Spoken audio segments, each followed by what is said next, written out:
ตอนนี้กี่โมงเจอกันคลิปที่2นะครับในช่วงเวลา 17:35 นาที17:35 นาทีนะครับเนี่ยตอนนี้ตุ่มรออยู่นะคลิปที่2สำหรับเย็นนี้นะครับว่าเราจะได้เจอกันคลิปหน้าไหมถ้ามีโอกาสไหมนี้ผมจะพาผู้ชมวิวก่อนนะครับคลิปนี้นะมองไปรอบๆข้างตอนนี้เรากำลังต้มหน่ออยู่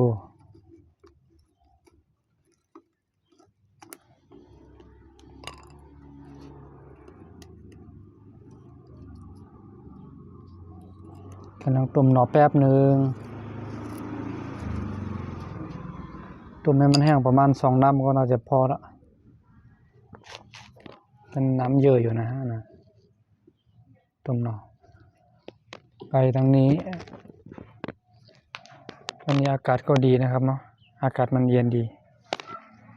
มันบดมืดนะฮะเมื่อกี้มันฝนจะตกเนาะมันฝนจะตกแล้วก็หน้าฟ้าก็ใสขึ้นเริ่มใสขึ้นแล้วยังไม่อาบน้ำเลยตอนนี้นะลงคลิปก่อนแล้วค่อยลงอาบน้ำเสร็จแล้วก็ถ้ามีเวลาก็ค่อยลงคลิปใหม่เนาะ